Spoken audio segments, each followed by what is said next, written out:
Hello and welcome student. लेकर मैं आया हूँ आपके लिए ताज़ा तरीन इलेक्ट्रिकल इंजीनियरिंग के मोस्ट एक्सपेक्टेड ऑब्जेक्टिव क्वेश्चंस।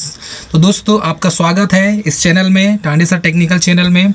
मैं हूं आपका दोस्त टांडे सर और मैं आपके लिए लेकर आया हूं दोस्तों बेसिक इलेक्ट्रिकल के मोस्ट इंपॉर्टेंट क्वेश्चन। और ये जो है बेसिक इलेक्ट्रिकल के क्वेश्चन इसके पहले एग्जाम में पूछे गए क्वेश्चन।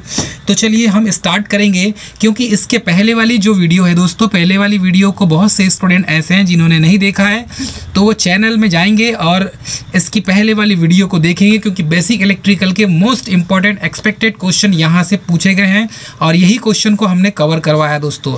तो चलिए आपके हाथ में पेपर और पेन हो जाए ताकि आप मोस्ट इंपॉर्टेंट क्वेश्चन को आप वन लाइन फैक्ट में लिख सकें। तो चलिए हम स्टार्ट करेंगे। क्वेश्चन नंबर 15 मैंने इसके पहले वाली वीडियो में आपसे पूछा था कि क्वेश्चन नंबर 15 का आंसर क्या होगा। तो बहुत से स्टूडेंट का आंसर आया है। इसका सही आंसर है 60R। तो 16 जो है 16R इसका आंसर आया है। तो आंसर जो आपने दिया है ये बिल्कुल सही दिया है, पर ये कैसे आएगा बहुत से स्टूडेंट को नहीं पता। तो चलिए हम यहाँ पर फार्मूला लगाते हैं। फार्मूले में आप किस तरीके से लगाएंगे, इसका फार्मूला है R new is equal to N²R। ये फार्मूला है दोस्तों और इसी फार्मूले का यूज़ करके आपको लगाना है। चलिए फार्मूला तो आपके सामने लिख दिए। अब आप क्या करेंगे, इस फार्मूले को कैसे इसको सॉल्व करेंगे। तो हम यहाँ पर लिख देते हैं R new is equal to, अब ये N का जो मान दिया हुआ है यहाँ पर, ये दिया है R का मान R/2, मतलब रेडियस आधा कर दिया जाए, ये पूछा गया यहाँ पर। तो अब क्या करेंगे हम, प्रतिरोध R के एक तार को उस समय तक खींचा गया जब तक कि उसकी त्रिज्या रेडियस की आधी न रह जाए। नीचे दिए तार का जो है नया प्रतिरोध क्या होगा, तो यहाँ पर R का जो मान हो जाएगा दोस्तों, अब ये यहाँ पर देखेंगे तो ये R/4 हो जाएगा। ठीक है, तो R/4 जब हो जाएगा दोस्तों यहाँ पर, तो आप देखेंगे ये इसका वर्ग हो जाएगा। क्या हो जाएगा, इसका वर्ग। अब यहाँ पर देखेंगे इंटू क्या है R। ठीक है, अब यहाँ पर हम जब R न्यू निकालेंगे, तो R न्यू जब निकालेंगे दोस्तों तो ये हो जाएगा 4×4 16, क्योंकि ये 16R हो जाएगा। तो ये आपको यहाँ पर लिखना होगा। यहाँ पर जो लिखे हैं यहाँ पर लिखेंगे हम R न्यू, और R न्यू का जो मान हो जाएगा इस फार्मूले से वैल्यू पुट करेंगे हम, तो 16R हो जाएगा दोस्तों। इस तरीके से आपको R की वैल्यू को पुट करके यहाँ पर आपको आंसर लाना होगा दोस्तों। तो इसका सही आंसर क्या हो गया, इसमें सही आंसर हो गया 16R। तो इस फार्मूले में मान रखेंगे, आपका मान बराबर निकल कर आ जाएगा। वो कैसे, तो यहाँ पर आप देख सकते हैं, इस तरीके से इसकी वैल्यू को पुट करेंगे दोस्तों, तो आंसर आपके सामने निकल के आ जाएगा। चलिए 16R तो इसका सही आंसर है। अब देखेंगे क्वेश्चन नंबर 51। क्वेश्चन नंबर 51 में यदि हम देखें तो क्वेश्चन नंबर 51 का सही आंसर क्या होगा। क्वेश्चन नंबर 51, दिए गए सर्किट का कुल प्रतिरोध कितना होगा। तो दिए गए सर्किट का रेजिस्टेंस निकालेंगे हम, तो किस टाइप से निकालेंगे। हमारे पास ये सर्किट दिया हुआ है, इसमें मानकर चलिए ये R1 है, इसका मान R2 है और इसका मान R3 है। R1 R2 R3 हमारे पास दिया हुआ है। अब इस सर्किट का यदि हमें रेजिस्टेंस निकालना है तो हमें टोटल रेजिस्टेंस कैसे निकालेंगे। चलो यहाँ पर plus minus volt 6 volt supply आपने दे दिया, आई करंट फ्लो होने लगी सर्किट में। अब एक सर्किट देखो, इस पॉइंट से एक रेजिस्टेंस यहाँ पर जुड़ा हुआ है। ठीक है, तीनों सीरीज़ में, लेकिन एक यहाँ से जुड़ा हुआ है, दूसरा यहाँ मिडिल से जुड़ा हुआ है और तीसरा यहाँ से जुड़ा हुआ है दोस्तों। अब इसका कैलकुलेशन करेंगे तो हम कैसा करेंगे, तो चलिए इसका कैलकुलेशन कैसा होगा हम आपको बताते हैं। क्योंकि सभी का रेजिस्टेंस कितना है 18 ओम, तो यहाँ पर ये इस टाइप से हो जाएगा, ये सब एक दूसरे के पैरेलल में जुड़े हुए हैं। तो ये हो जाएगा 18 ओम, सेकंड हो जाएगा 18 ओम, ये भी पैरेलल में ही है। अब ये जो यहाँ से यहाँ तक जुड़ा है तो ये भी पैरेलल में हो गया इसके, और ये भी इसके पैरेलल में हो गया दोस्तों यहाँ से। तो ये तीसरा वाला भी जो रेजिस्टेंस है ये भी पैरेलल में हो जाएगा। अब यहाँ से जो करंट आप फ्लो करेंगे तो यहाँ पर एक बैटरी लगा दी हमने, 6 वोल्ट की बैटरी, प्लस माइनस टर्मिनल, ये 6 वोल्ट की आपने बैटरी लगा दिया। तो अब इसमें जब धारा प्रवाहित होगी दोस्तों तो ये पैरेलल सर्किट हो गया। अब पैरेलल सर्किट में आपको लगाना है रेजिस्टेंस का मान। कैसे निकालते हैं? तो आपको फार्मूला याद है R/N। As N parallel circuit में नंबर ऑफ जितने रेजिस्टेंस होंगे N is called number of resistance. तो number of N is called number of resistance. तो नंबर ऑफ रेजिस्टेंस कितने हैं यहाँ पर? N का मान कितना हो जाएगा? 3। तो यहाँ पर R का मान कितना दिया है? 18 और N का मान कितना दिया? 3। तो अब ये कट जाएगा, 3 छक 18, तो ये हो जाएगा आंसर इसका 6 ओम। क्लियर है दोस्तों? तो इस तरीके से ये इसका आंसर आप निकालेंगे, ये इसका आंसर हो जाएगा। तो 6 ओम इसका राइट आंसर होगा। चलिए, क्वेश्चन समझ में आ रहा है सभी को? कमेंट सेक्शन में जाके आप जितने भी स्टूडेंट चैनल को सब्सक्राइब, लाइक और शेयर नहीं किए हैं तो कमेंट सेक्शन में जाएं और चैनल को सबसे पहले तो सब्सक्राइब करें और लाइक और शेयर करें दोस्तों, क्योंकि हमें अभी हमारे पास जो है हमारा ये जो चैनल है दोस्तों, इस चैनल में ITI, पॉलिटेक्निक और बीटेक वाले स्टूडेंट की स्पेशल क्लास चलाई जाएगी। जैसे भी व्यापम सब इंजीनियरिंग क्लास चलाई जा रही है, तो व्यापम सब इंजीनियरिंग की जो क्लास है दोस्तों सभी के लिए इक्वल है, चाहे वो LATA वाला स्टूडेंट हो, ITI वाला स्टूडेंट हो, चाहे वो पॉलिटेक्निक वाला स्टूडेंट हो या बीटेक वाला स्टूडेंट हो, क्योंकि क्वेश्चन का पैटर्न इसी टाइप से रहेगा। व्यापम सब इंजीनियर में क्वेश्चन ऐसे ही पूछे जाते हैं। चलिए नेक्स्ट क्वेश्चन देखेंगे, क्वेश्चन नंबर 52। क्वेश्चन नंबर 52 क्या है? सभी अच्छे चालक रखते हैं, ऑल गुड कंडक्टर हैज़। तो ऑप्शन ए दिया है निम्न प्रतिरोध के, उच्च प्रतिरोध के, उच्च चालकता के या उच्च विशिष्ट प्रतिरोध के। तो इनमें से जो 4 ऑप्शन दिए हैं, अच्छे चालक के क्या क्या उनकी प्रॉपर्टीज़ होना चाहिए, यदि इसकी बात करें तो क्वेश्चन नंबर 52 का जो आंसर हो जाएगा दोस्तों वो ऑप्शन सी हो जाएगा, क्योंकि उसकी चालकता क्या होना चाहिए? हाई कंडक्टिविटी होना चाहिए। और हाई कंडक्टिविटी के लिए क्या हो जाएगा दोस्तों? कंडक्टिविटी को कैसे शो करते हैं? जी से। जी इज इक्वल टू क्या होता है? 1/r। तो ये कंडक्टिविटी की जो यूनिट होती है ये क्या होती है दोस्तों? इसकी ये यूनिट होती है मोह। क्या होती है दोस्तों? मोह। इसको मोह बोला जाता है, इस टाइप से बोलेंगे, लिखेंगे। और एक और यूनिट होती है इसकी सीमेंस। सीमेंस इसकी यूनिट होती है दोस्तों। तो या तो इसको साइमन बोला जाता है या सीमेंस बोला जाता है। ठीक है दोस्तों, तो ये कंडक्टेंस की यूनिट हो जाती है। ये दोनों यूनिट आपको याद रहना चाहिए। रेजिस्टेंस की यूनिट तो ओम होती है और कंडक्टेंस का उल्टा रेजिस्टेंस होता है, ये आपको पता रहना चाहिए। तो जिसकी रेजिस्टिविटी कम होगी तो उसकी कंडक्टिविटी क्या हो जाएगी दोस्तों? अधिक होगी। ये आपको याद रखना है। तो अच्छे चालक की प्रॉपर्टी होना चाहिए। ठीक है, नेक्स्ट क्वेश्चन नंबर 53। स्थिर सप्लाई वोल्टेज का एक चालक कंडक्टर में बहने वाली धारा करेंट I घटती है तो क्या हो जाएगा? तो ये सप्लाई कांस्टेंट है और सप्लाई कांस्टेंट वोल्टेज पर एक कंडक्टर में बहने वाली करंट, इसमें I कंडक्टर का, ये कंडक्टर दे दिया है और इसमें वोल्टेज। तो वोल्टेज और करंट का जो है यहाँ पर रिलेशन बताया गया है। तो आपको बताना है कि वोल्टेज और करंट का रिलेशन यहाँ पर क्या होगा। चलिए, हिंट में दे दिया, यदि आप हिंट का यूज़ करेंगे तो ये आंसर के लिए है। आप यहाँ से हिंट के माध्यम से आप ये गेस कर सकते हैं कि इन चारों में से ऑप्शन आंसर क्या होगा। तो आपको पता है V is equal to I/R होता है, ये तो दुनिया जानती है। सर जॉर्ज साइमन ओम, ओम का पूरा नाम था सर, इनको उपाधि दी गई थी सर की, सर जॉर्ज साइमन ओम। तो ये उनकी उपाधि है दोस्तों, सर की उपाधि, याद रखिएगा। ठीक है, अब इसमें हिंट दिया है, आपको पता रहना चाहिए कि स्थिर वोल्टेज पर एक चालक में बहने वाली धारा I घटती है। तो क्यों घटती है स्थिर वोल्टेज पर? तो ध्यान दीजिएगा। तो हम यहाँ पर V is equal to I/R की बात करेंगे और एक है R is equal to ρl/A। तो ये जो क्रॉस सेक्शन एरिया निकालने के लिए होता है, ये इसके लिए फार्मूला यूज़ करते हैं, ये ओम्स लॉ के लिए यूज़ करते हैं। चलिए, चालक की लंबाई बढ़ाने पर क्या करंट घटती है? दूसरा है चालक का अनुप्रस्थ काट क्षेत्रफल बढ़ने पर, चालक की लंबाई घटने पर, ऑल ऑफ द एबो। क्वेश्चन नंबर 53 का आंसर क्या हो जाएगा? Option A.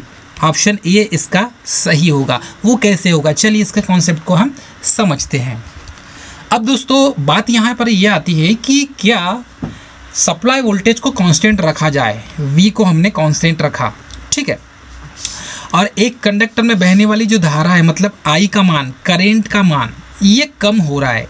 वोल्टेज तो कांस्टेंट है, ठीक है, करेंट का मान कम हो रहा है। तो ये किस वजह से हो रहा है? ये डिपेंड करेगा उसके रेजिस्टेंस पर। ठीक है, अब उसकी रेजिस्टेंस पर डिपेंड करेगा ठीक है, R is equal to rho L upon A, तो उसके लेंथ पर भी डिपेंड करेगा। देखिए R बढ़ेगा तो L भी बढ़ेगा, ठीक है। और R यदि देखो ये इसके अपोजिट है, R is equal to rho L upon A, इसकी रो का भी मान बढ़ेगा तो R बढ़ेगा, ठीक है। अब यहाँ पर देखिए यदि R को बढ़ाते हैं तो क्या हो जाएगा, एरिया कम हो जाएगा, अपोजिट चलेगा ना, क्योंकि 1 अपान ए है, R इज इक्वल टू 1 अपान ए है, इसके अपोजिट में है। यदि सिर्फ दोनों के फंक्शन को देखें हम तो यहाँ पर ये देखना पड़ेगा, क्या हम चालक की लंबाई को बढ़ाते हैं, तो चालक की लंबाई जब बढ़ाते हैं तो रेजिस्टेंस का मान भी बढ़ता है, बेसिक कॉन्सेप्ट। यदि चालक की लंबाई बढ़ाते हैं, कंडक्टर की लेंथ बढ़ाते हैं तो उसकी रेजिस्टिविटी बढ़ती है, और जब रेजिस्टिविटी बढ़ेगी तो करंट घटेगी, रेजिस्टिविटी बढ़ेगी तो करंट का मान क्या हो जाएगा, घट जाएगा। और यही कॉन्सेप्ट यहाँ पर आपको लगाना है। तो यहाँ पर क्या है, चालक की लंबाई बढ़ने पर, यदि चालक की लंबाई को आप बढ़ाते हैं तो सप्लाई वोल्टेज पर एक कंडक्टर में बहने वाली जो करंट का जो मान है वो क्या हो जाएगा, कम हो जाएगा। क्लियर है दोस्तों? तो ये बेसिक कॉन्सेप्ट है, आपको इसका सही आंसर ए लगाना है। चलिए, समझ आए सभी को, सभी स्टूडेंट को? चलिए, ये बड़ा अच्छा क्वेश्चन है, ये नेटवर्क टाइप का क्वेश्चन दिख रहा है आपको, नेटवर्क वाला क्वेश्चन, मतलब ये सर्किट वाला क्वेश्चन है। और सर्किट वाले क्वेश्चन बनाने के लिए बच्चों को बहुत टेंशन होती है कि ये इसका आंसर कैसे आएगा, इसको सॉल्व कैसा करेंगे। ये तो देखो यहाँ स्टार कनेक्शन बना दिया है, इस सर्किट में देखेंगे तो यहाँ पर एक रेजिस्टेंस लगा दिया है, दूसरा रेजिस्टेंस लगा दिया, और ये स्टार डेल्टा कनेक्शन बना दिया। उसके बाद 5 ओम का ऊपर लगा है, 10 ओम का इधर नीचे लगा हुआ है। अब इसको हम कैसा करें, यहाँ पर 10 वोल्ट की बैटरी भी लगा दिया इसने, ठीक है, टर्मिनल ए और टर्मिनल बी। अब हम इसको सॉल्व करने का मैं बेसिक फंडा बताता हूँ आपको, क्योंकि ए और बी सर्किट के बीच में हमको रेजिस्टेंस निकालना है। चलो कैसे निकालेंगे, सबसे पहले हम क्या करते हैं, ये दोनों देखो, ये भी और ये दोनों सीरीज़ में है। ये दोनों क्या है दोस्तों, सीरीज़ में है, क्योंकि ये एक ही लाइन में है। तो ये दोनों सीरीज़ में, तो ये दोनों क्या हो जाएंगे, ये हो जाएंगे 6 + 4 इज इक्वल टू 10 ओम हो जाएगा। क्लियर है दोस्तों? अब इसको मैं घुमा के, ये 10 ओम हो गया, 10 ओम का हो गया, और यहाँ पर एक 10 ओम का लगा हुआ है। तो आपको पता है कि ये एक 10 ओम का रेजिस्टेंस हो गया और दूसरा एक और 10 ओम का रेजिस्टेंस हो गया। अब ये दोनों कैसे हैं, दोनों सर्किट में पैरेलल में है। ये दोनों कैसे हैं दोस्तों, पैरेलल में है। अब ये दोनों पैरेलल में है, इसका मतलब ये है कि पैरेलल में रेजिस्टेंस कैसा निकालते हैं, एक तो पैरेलल में रेजिस्टेंस निकालने का ऐसा तरीका है, 1/RT इज इक्वल टू क्या होता है, पैरेलल का फार्मूला क्या होता है रेजिस्टेंस का, 1/R1 + 1/R2। ऐसा, या तो फिर आप ऐसा नहीं करेंगे तो क्या करेंगे दोस्तों, आपको क्या करना होगा, सीधे पैरेलल में R/N लिख दीजिए, शॉर्टकट फार्मूला इसका, ठीक है। अब n का जो मान हो जाएगा, जिसमें 2 रेजिस्टेंस है तो n का मान 2 हो जाएगा। याद रखिएगा, जितने रेजिस्टेंस पैरेलल में लगे होंगे उतने n का मान यहाँ क्या हो जाएगा, 2 हो जाएगा, क्योंकि ये रेजिस्टेंस 1 है और ये रेजिस्टेंस 2 है। तो ये n 1 और 2 रेजिस्टेंस है, इसके कारण n का मान यहाँ पर चेंज हो जाएगा। ठीक है, समझ में आ रहा है सभी को? अब चलिए यहाँ पर मैं दूसरा कलर ले लेता हूँ। अब यहाँ पर हम देखेंगे तो ये एक 1 वाला हो गया और ये 2 वाला हो गया रेजिस्टेंस। तो हम यहाँ मान कैसा रखेंगे, R का मान कितना है दोस्तों, 10 है। ठीक है, n का मान कितना है यहाँ पर, 2 है। तो ये 2 यहाँ पर हो जाएगा 5 ओम।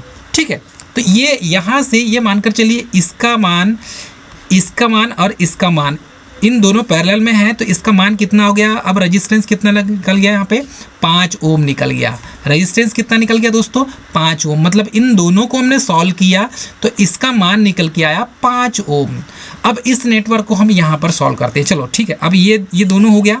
अब हमारा नेटवर्क कैसा हो गया यहाँ पर, चलिए देखेंगे। ये हो गया 5 ओम का रेजिस्टेंस ऊपर, ठीक है, और यहाँ पर 5 ओम का रेजिस्टेंस, क्योंकि अभी आंसर निकाले हमने 5 ओम का रेजिस्टेंस। ये पूरे का मान क्या है, 5 ओम है। अब यहाँ पर देखेंगे तो अब यहाँ पर एक और रेजिस्टेंस देखो, यहाँ पर एक और रेजिस्टेंस लगा हुआ है 10 ओम का। ठीक है, अब ये 10 ओम का रेजिस्टेंस है और यहाँ पर टर्मिनल ए और ये टर्मिनल बी दिया हुआ है। ये ए टर्मिनल है और ये बी टर्मिनल दिया हुआ है। अब ये दोनों भी पैरेलल में आ गए, देखो ये दोनों सीरीज में है। मतलब ये 5 ओम का रेजिस्टेंस और ये 5 ओम का, तो ये कितने हो जाएगा, 10 ओम का रेजिस्टेंस। अब सेम सिचुएशन यहाँ पर आ गई दोस्तों, मतलब यही प्रोसेस यही दोहरा फिर से। तो अब हमें क्या करना है, R/N करना है। तो हम वैसे ही निकालेंगे R/N। तो R/N से क्या निकल जाएगा, 10/2 इज इक्वल टू 5। तो ये कितना निकल गया, 5 ओम। तो आप रेजिस्टेंस जो है पॉइंट ए और बी के बीच में जो सर्किट है, इन दोनों के बीच का जो रेजिस्टेंस है कितना हो जाएगा दोस्तों, 5 ओम। इसमें ये वोल्टेज का कोई महत्व ही नहीं है, वो आपको सिर्फ भ्रम में डालने के लिए 10 वोल्ट दिया हुआ है। यदि करंट निकालने बोलता सर्किट का, तब हम यहाँ पर इस वोल्टेज का यूज़ करते हैं। अब हमें करंट निकालना तो कैसे निकालेंगे, देखो I इज इक्वल टू क्या होता है, V/R। ठीक है, यदि मानकर चलो करंट निकालने बोलता तब, तो हमारे पास वोल्टेज कितना दिया है, 10 वोल्ट दिया है। ठीक है, और हमारे पास रेजिस्टेंस कितना है, 5 दिया हुआ है।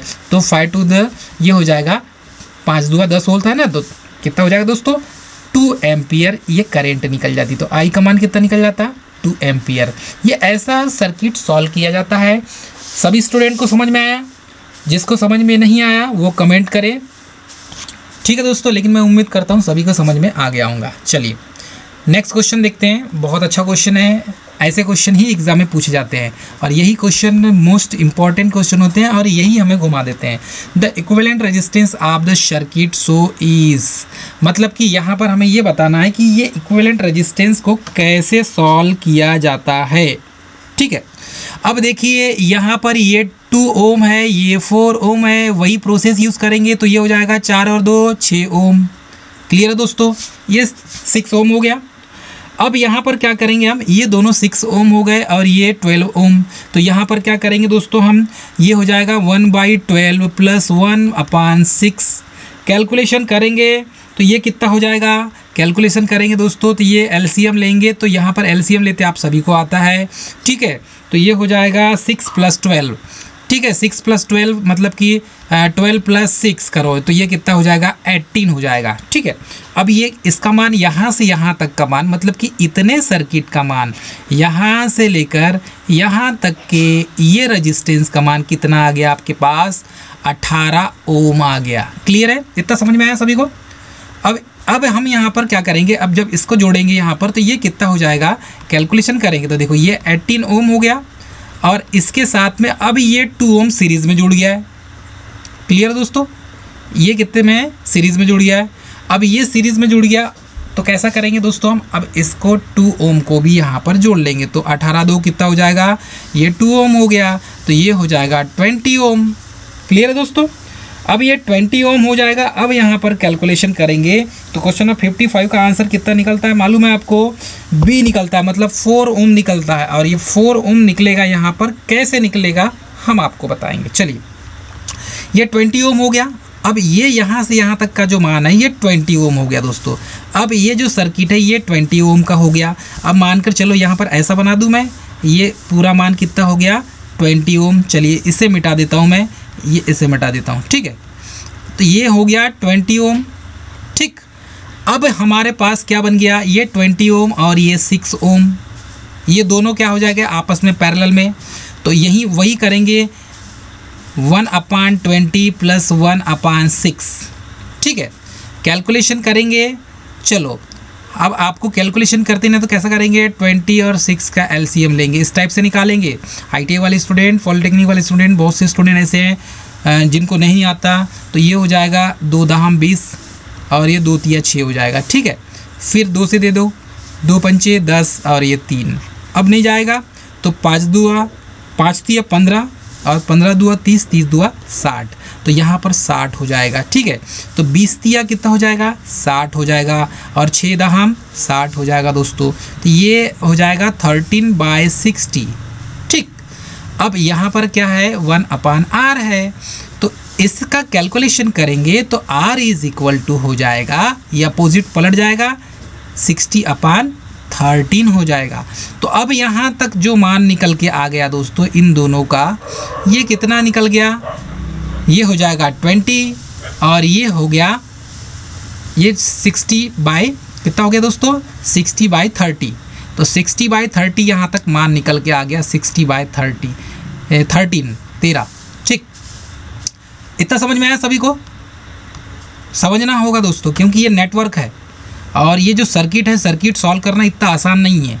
अब यहाँ पर 60/13 मान हमारा निकल के आ गया।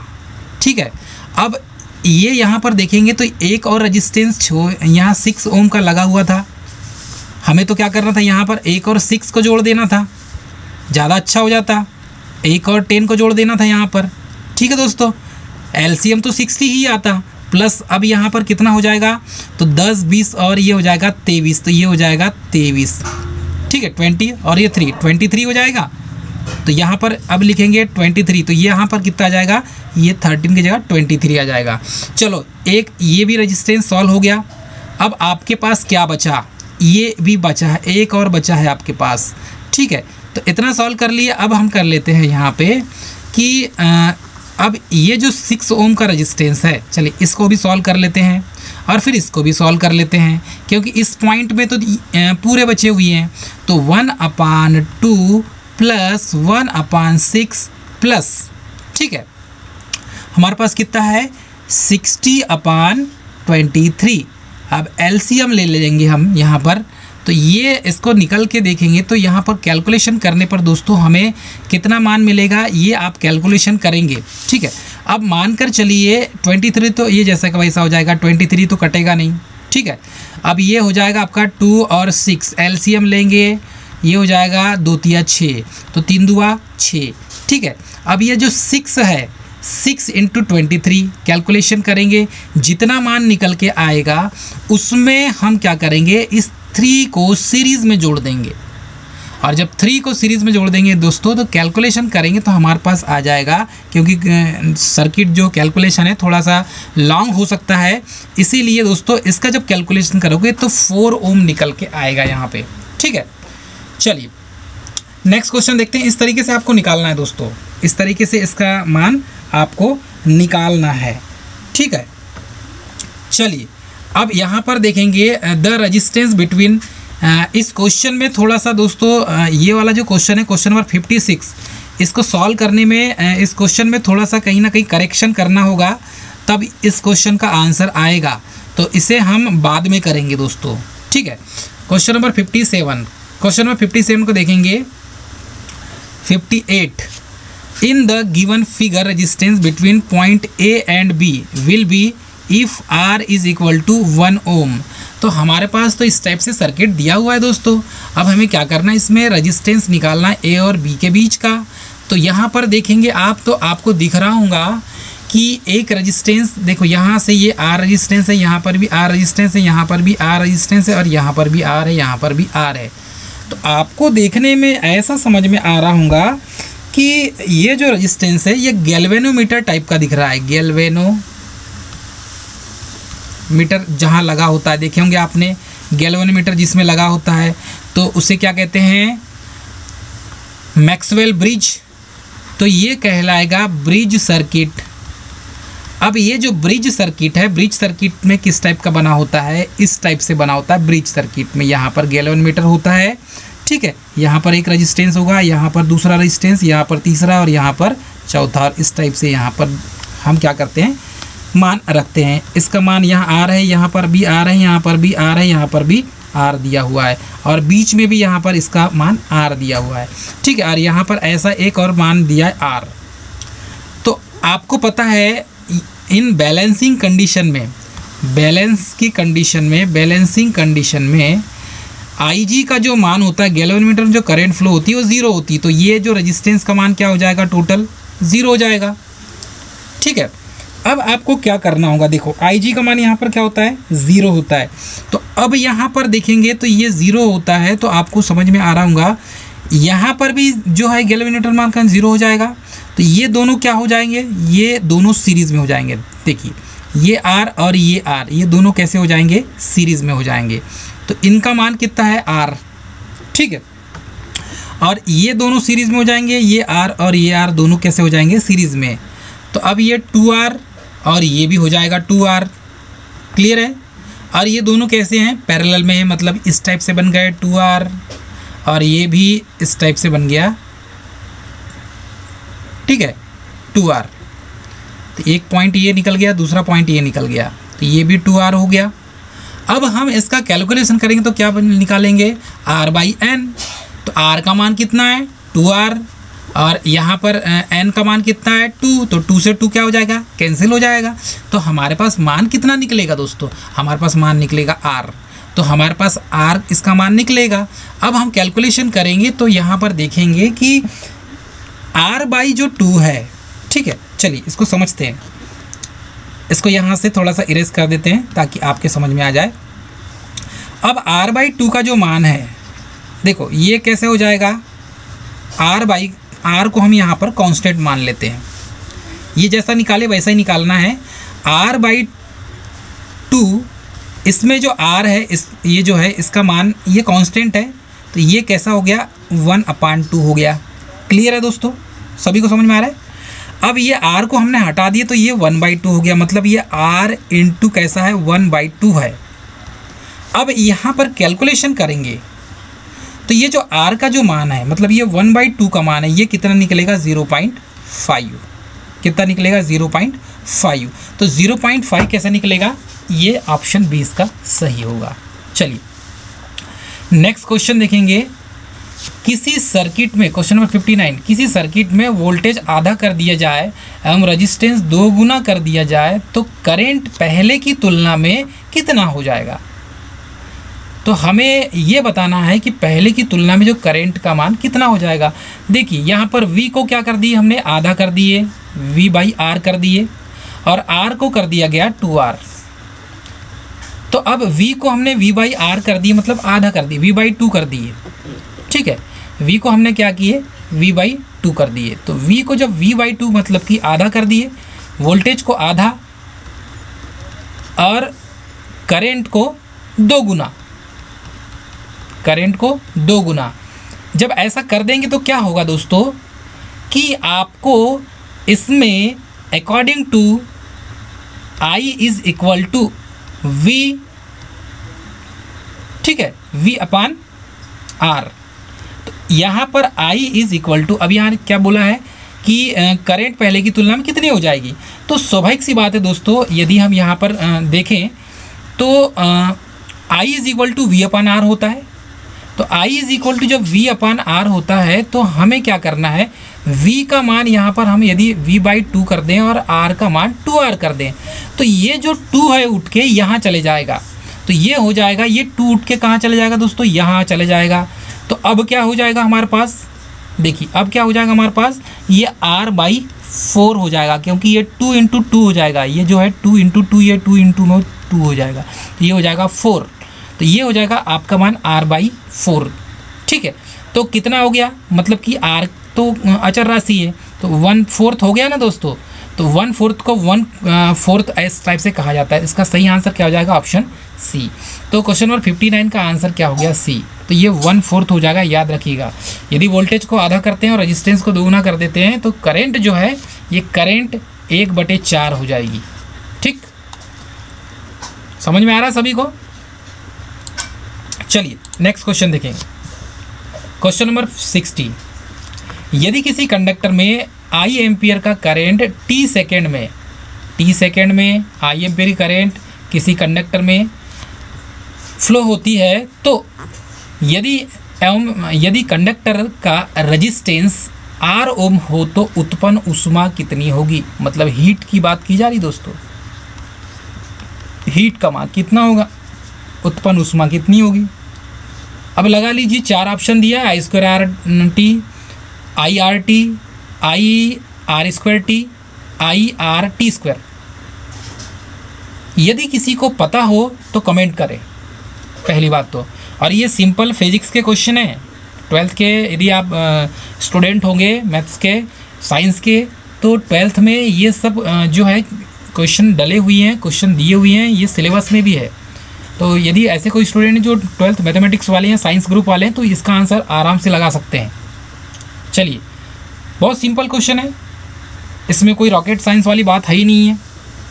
पहली बात तो यहाँ पर क्या बोला जा रहा है कि कोई कंडक्टर इसमें आई करंट और t सेकेंड में फ्लो होती है, ठीक है। तो कंडक्टर का रेजिस्टेंस R हो में तो उसमें ऊष्मा कितनी होगी, हीट कितनी होगी।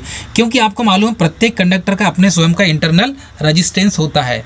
तो प्रत्येक कंडक्टर जब अपना स्वयं का इंटरनल रेजिस्टेंस होता है तो स्वाभाविक सी बात है दोस्तों, उसमें हीट उत्पन्न तो होगी कॉलिशन की क्रिया के कारण, ठीक है।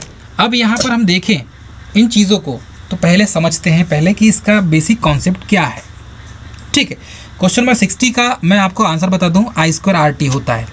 ठीक है, जो हीट लॉस होती है ना, ये heat I square R loss कहलाती है। ठीक है, अब ये टेम्परेचर सॉरी टाइम के रिस्पेक्ट में है, इसीलिए क्या हो जाएगा I square R T, I square R T, क्योंकि पावर जो लॉस होता है ये होता है P is equal to I square R. ये फार्मूला है पावर का, पावर लॉस का, P is equal to I square R. ठीक है, अब ये P स्क्वायर आई स्क्वायर जो आर है, इस फार्मूले को आपको याद रखना होगा, और जब इसके रिस्पेक्ट में T का गुणा हो जाता है, कितने समय तक फ्लो हुई, तब ये फार्मूला यहाँ लग के आता है, और इसका आंसर हो जाएगा ऑप्शन ए। तो क्वेश्चन नंबर 60 का आंसर क्या हो जाएगा, ऑप्शन ए। ठीक है दोस्तों, समझ में आ रहा है सभी को? चलिए नेक्स्ट क्वेश्चन ये रहा आपकी स्क्रीन में। यदि किसी कंडक्टर में करंट फ्लो होने के कारण हीट उष्मा के लिए नियम क्या है? क्वेश्चन तो बहुत अच्छा है कि किसी कंडक्टर में करंट फ्लो होने के कारण उष्मा के लिए नियम क्या है, मतलब हीट के लिए, ये भी हीट वाला क्वेश्चन है। उष्मा के लिए नियम क्या है? तो आपको बताया मैंने थोड़ी देर पहले, P इज इक्वल टू क्या होता है, आई स्क्वायर आर टी। अब चलिए देखते हैं ये किसका नियम है। तो किसी कंडक्टर में जब करंट फ्लो होता है और उसमें उष्मा उत्पन्न होती है, तो ये किस नियम के कारण होता है? क्वेश्चन मोस्ट इम्पॉर्टेंट, ये रेलवे ग्रुप डी में, एसएससी में, और जितने भी टेक्निकल है बेसिक वाले, वहाँ पर ये पूछे जा सकते हैं दोस्तों। चलिए क्वेश्चन नंबर 61 का आंसर लगा दीजिए। तो याद रखिएगा, ये कहलाता है जूल का नियम, इसे कहते हैं जूल्स लॉ या जूल का नियम। ऐसा क्यों किया जाता है? क्योंकि आपको पता होगा ये जो उष्मा है, इसकी यूनिट क्या होती है, जूल। क्या होती है इसकी यूनिट? जूल होती है। ये इसीलिए होती है क्योंकि ये नियम किसने दिया है, जूल ने दिया है। तो जूल का जो नियम है, इस नियम के कारण यदि किसी कंडक्टर में करंट फ्लो यदि कराते हैं आप, तो उसमें होने वाले उसके जो करंट फ्लो के कारण उत्पन्न जो उष्मा है, ये उष्मा जूल के नियम पर आधारित होता है। क्लियर दोस्तों, समझ में आ रहा है सभी को? चलिए नेक्स्ट क्वेश्चन देखेंगे। निम्न में से कौन सा वाट के बराबर नहीं है? अब ये इनमें से कौन सा है वाट के बराबर नहीं है? नहीं है, क्वेश्चन को पढ़िए अच्छे से, क्योंकि यही गलती करते हैं हम। हमें पता है निम्न में से कौन सा वाट के बराबर नहीं है, तो इनमें से कौन सी यूनिट, यहाँ पर यूनिट पूछा गया है, ये सब यूनिट्स हैं, और यही यूनिट क्वेश्चन में पूछा गया है। क्या वाट की इकाई क्या होती है? तो वाट की जो इकाई होती है वाट, ये तो होती है पावर की, मतलब शक्ति की इकाई।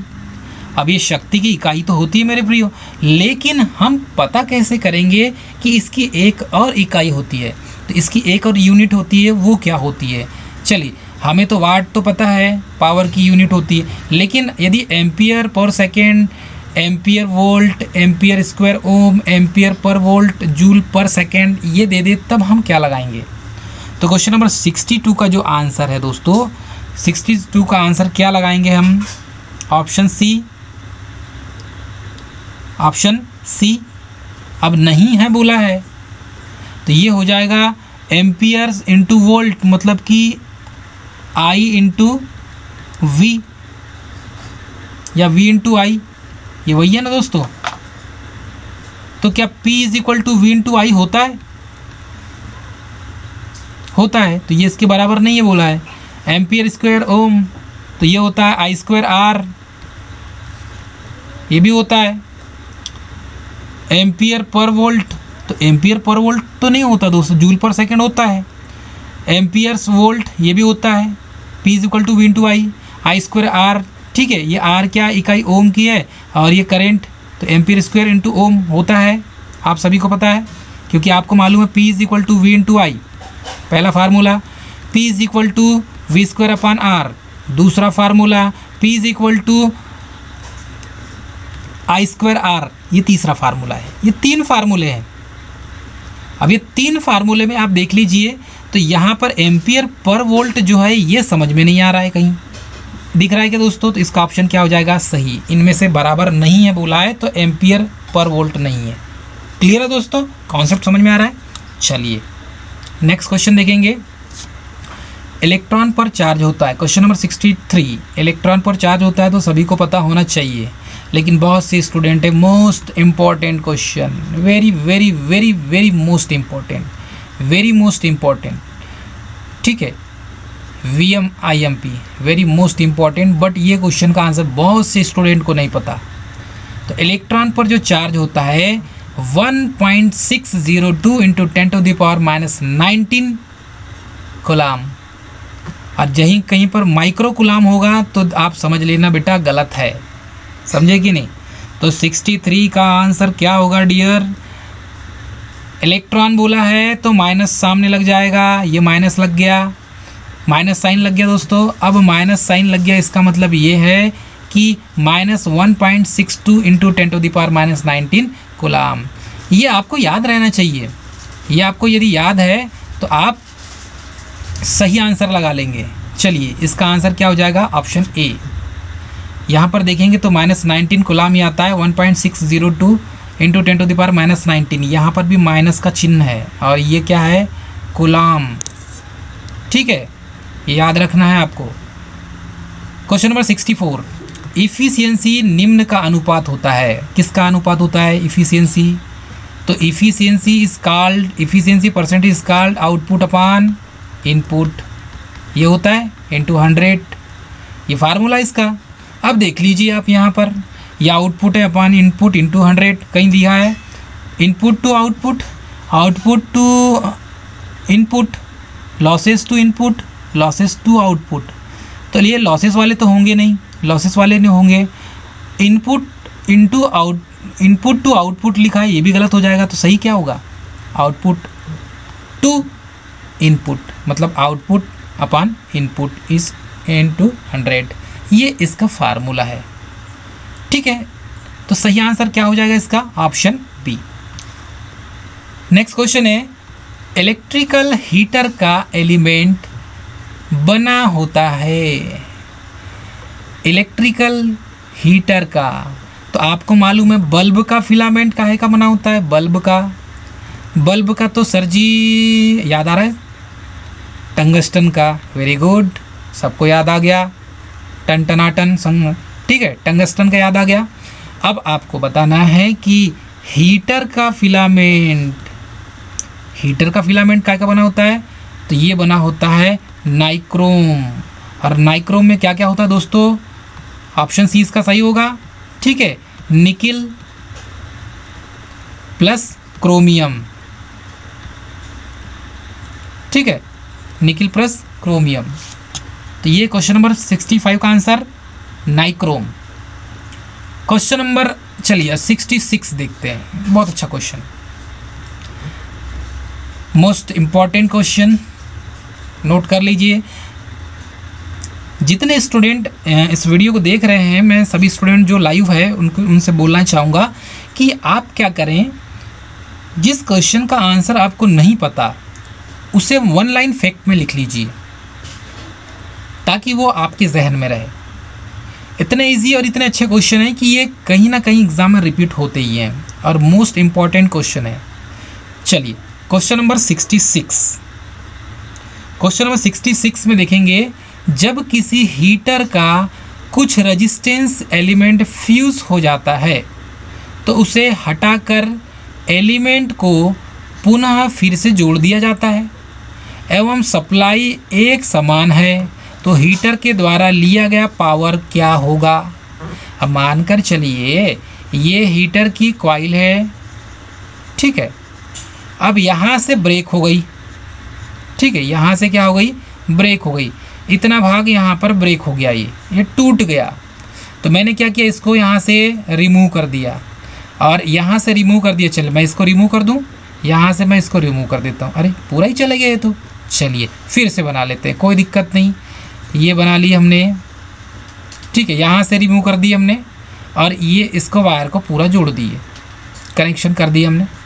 अब हमें ये बताना है कि अब क्या होगा, पावर के साथ क्या होगा, पावर का मान क्या होगा, क्या पावर कम होगा क्या ज़्यादा होगा, हमें ये बताना है। क्वेश्चन समझ में आया सभी को? चलिए 66 का आंसर देखते हैं हम।